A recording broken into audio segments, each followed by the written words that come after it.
এখন শুনবেন আজকের গুরুত্বপূর্ণ খবরের শিরোনাম। আমি স্বেচ্ছায় শিক্ষা মন্ত্রণালয়ের দায়িত্বে নিয়েছি, শিক্ষা উপদেষ্টা।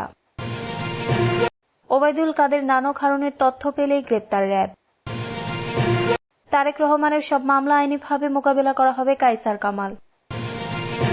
শেরপুরে বন্যা পরিস্থিতির অবনতির মৃত্যু বেড়ে 7। রাজধানীতে 3 দেশের রাষ্ট্রদূতের সঙ্গে বিএনপির বৈঠক। আরজিকর কাণ্ডে 59 জনের বিরুদ্ধে শাস্তিমূলক ব্যবস্থা। আমি স্বেচ্ছায় শিক্ষা মন্ত্রণালয়ের দায়িত্ব নিয়েছি, শিক্ষা উপদেষ্টা। শিক্ষা উপদেষ্টা ওয়াহিদ উদ্দিন মাহমুদ বলেছেন, আমাদের শিক্ষা ব্যবস্থা অপরিকল্পিত। জেলায় জেলায় বিশ্ববিদ্যালয় গড়ে তোলা হয়েছে, কিন্তু সে তুলনায় কর্মসংস্থানের ব্যবস্থা করা হয়নি। এ কারণে দেশে শিক্ষিত বেকার চরম আকার ধারণ করেছে। তিনি আরো বলেন, আমাদের সুপরিকল্পিত জাতীয় শিক্ষানীতি থাকা দরকার। আমাদের সময় সংক্ষিপ্ত, পরবর্তী নির্বাচিত সরকার এ বিষয়ে পদক্ষেপ গ্রহণ করবেন বলে আশা রাখছি। শিক্ষা উপদেষ্টা বলেন, আজকের বিশ্ব শিক্ষক দিবসের অনুষ্ঠান শুধু শিক্ষকদের সম্মান দেওয়ার জন্য। আমি শিক্ষকদের শ্রদ্ধা জানাই। আমি আগ্রহ করে স্বেচ্ছায় শিক্ষা মন্ত্রণালয়ের দায়িত্ব নিয়েছি। আমাকে কেউ চাপিয়ে দেয়নি। আমি সারা জীবন শিক্ষকতা করেছি, তাই ছাত্র জনতার অভ্যুত্থানের মাধ্যমে গঠিত অন্তর্বর্তী সরকারে শিক্ষা মন্ত্রণালয়ের দায়িত্ব গ্রহণ করেছি। ওবায়দুল কাদের নানক হারুনের তথ্য পেলে গ্রেপ্তার র্যাব। আওয়ামী লীগের সাধারণ সম্পাদক ও সাবেক মন্ত্রী ওবায়দুল কাদের, সভাপতি মণ্ডলীর সদস্য জাহাঙ্গীর কবির নানক ও সাবেক ডিবি প্রধান মোহাম্মদ হারুনুর রশিদের বিষয়ে তথ্য পেলে গ্রেপ্তার করা হবে বলে জানিয়েছে র্যাব। রবিবার দুপুরে রাজধানীর কারওয়ান বাজারে র্যাব মিডিয়া সেন্টারে আয়োজিত সংবাদ সম্মেলনে সাংবাদিকদের এক প্রশ্নের জবাবে র্যাবের লিগ্যাল অ্যান্ড মিডিয়া উইং এর পরিচালক লেফটেন্যান্ট কর্নেল মুনিম ফেরদৌস একথা জানান। র্যাব এরই মধ্যে অনেক হেভি ওয়েটকে গ্রেপ্তার করেছে, কিন্তু এখন পর্যন্ত ওবায়দুল কাদের, জাহাঙ্গীর কবির নানক ও হারুনুর রশিদের মতো বিতর্কিতদের গ্রেপ্তার করতে পারেনি। তাদের গ্রেপ্তারের অগ্রগতির বিষয়ে প্রশ্ন করা হলে তিনি বলেন, তাদের বিষয়ে আমাদের কাজ চলছে, তথ্য পেলেই গ্রেপ্তার করা হবে। বৈষম্য বিরোধী ছাত্র আন্দোলনে গণহত্যায় জড়িতদের গ্রেপ্তারের র্যাবের ভূমিকা জানতে চাইলে লেফটেন্যান্ট কর্নেল মুনিম ফেরদৌস বলেন, বৈষম্য বিরোধী ছাত্র আন্দোলনের 5 আগস্ট পরে এখন পর্যন্ত র্যাব 1070 জনকে গ্রেপ্তার করেছে। এর মধ্যে বিগত সরকারের উচ্চ পর্যায়ের 39 জন। পাশাপাশি অস্ত্র হাতে ছাত্র জনতার উপর গুলির ঘটনায় 15 জনকে গ্রেফতার করা হয়েছে, যাদের ভিডিও সামাজিক যোগাযোগ মাধ্যমে ছড়িয়ে পড়ে। তিনি বলেন, র্যাব নেত্রী স্থানীয় রাজনৈতিক নেতা থেকে শুরু করে উচ্চ পর্যায়ের অনেককেই গ্রেফতার করেছে।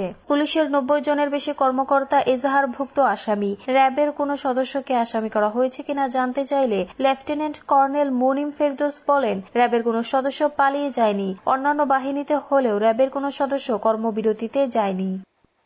তারেক রহমানের সব মামলা আইনিভাবে মোকাবেলা করা হবে, কায়সার কামাল। বিএনপির আইন বিষয়ক সম্পাদক ব্যারিস্টার কায়সার কামাল বলেছেন, বিএনপির ভারপ্রাপ্ত চেয়ারম্যান তারেক রহমান আইন ও আদালতের প্রতি শ্রদ্ধাশীল, তাই তার সব মামলা আইনিভাবেই মোকাবেলা করা হবে। রবিবার সুপ্রিম কোর্ট বার ভবনে সাংবাদিকদের প্রশ্নের জবাবে তিনি এসব কথা বলেন। কায়সার কামাল বলেন, তারেক রহমান দেশের সবচেয়ে জনপ্রিয় নেতা। তিনি যথাসময়ে দেশে ফিরবেন। এক প্রশ্নের জবাবে তিনি বলেন, রাজনীতিকরণ করার অভিযোগ থাকা হাইকোর্টের বিচারপতিদের বিরুদ্ধে ব্যবস্থা নেওয়ার জন্য শনিবার প্রধান উপদেষ্টার কাছে দাবি জানিয়ে এসেছে বিএনপি। আমরা আইনজীবী হিসেবে, আইনাঙ্গনের মানুষ হিসেবে এই দাবির সঙ্গে একমত। কায়সার কামাল আরো বলেন, বিচার বিভাগ কোন দলের রাজনৈতিক এজেন্ডা বাস্তবায়নের জন্য কাজ করতে পারে না। যেসব বিচারপতি কোড অব কন্ডাক্ট ভঙ্গ করেছেন, তাদের বিরুদ্ধে আশা করি কর্তৃপক্ষ যথাযথ ব্যবস্থা নেবে। শেরপুরে বন্যা পরিস্থিতির অবনতি, মৃত্যু বেড়ে 7। উজান থেকে নেমে আসা পাহাড়ি ঢল আর ভারী বৃষ্টির পানিতে শেরপুরে বন্যা পরিস্থিতির অবনতি হয়েছে। নদীর পানি বৃদ্ধি পেয়ে নতুন নতুন এলাকা প্লাবিত হচ্ছে। গত 4 অক্টোবর থেকে শুরু হওয়া বন্যা এই পর্যন্ত 7 জনের মৃত্যুর খবর পাওয়া গেছে। শনিবার সকাল থেকে সেনাবাহিনীর সদস্যরা পানিবন্দী মানুষের উদ্ধারে নেমেছেন। এছাড়াও কাজ করছে স্থানীয় প্রশাসন সহ বিভিন্ন স্বেচ্ছাসেবী সংগঠন। এদিকে শনিবার সকাল থেকে নতুন করে শেরপুর সদর এবং নকলা উপজেলার আরো 6টি ইউনিয়নে পানিতে প্লাবিত হয়েছে। নতুন নতুন আরো এলাকা প্লাবিত হওয়ার খবর পাওয়া যাচ্ছে।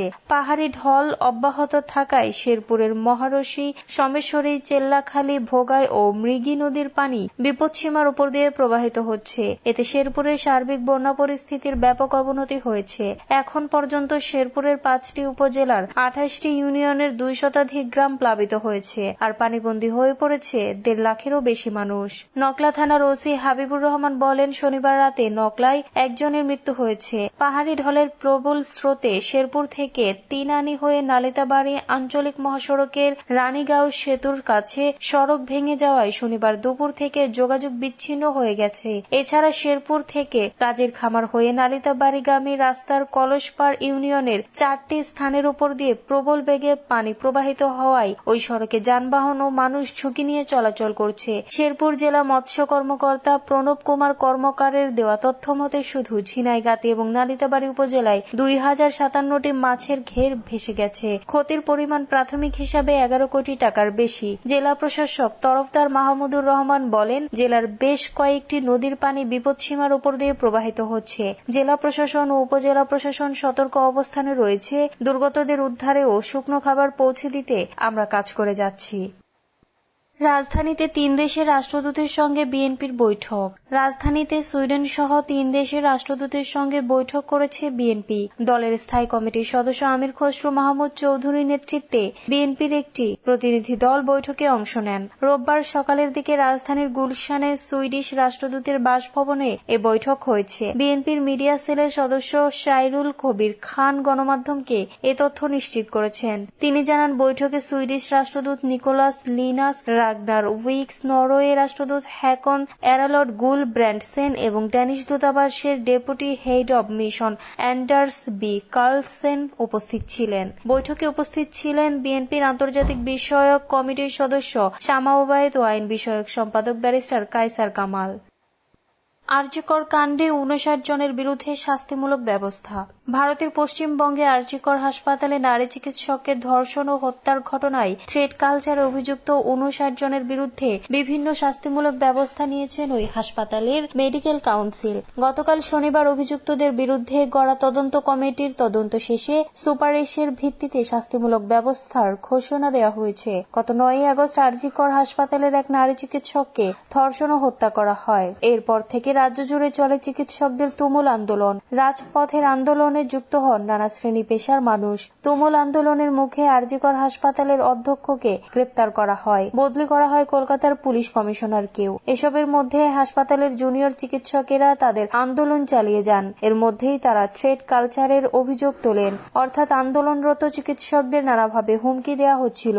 এরই প্রতিবাদে আবার গর্জে ওঠেন তারা। আন্দোলনরত জুনিয়র চিকিৎসকদের পক্ষ থেকে আরজিকর হাসপাতালের 59 জনের বিরুদ্ধে থ্রেড কালচার বা বিভিন্ন হুমকি দেওয়ার অভিযোগ তোলা হয়। তারা সবাই ওই হাসপাতালের চিকিৎসক, হাউস স্টাফ ও ইন্টার্ন।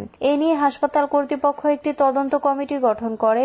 অভিযুক্ত 59 জনের কথাও শোনা হয়। তদন্ত প্রতিবেদনে বিভিন্ন অভিযোগের প্রাথমিক সত্যতা মেলে।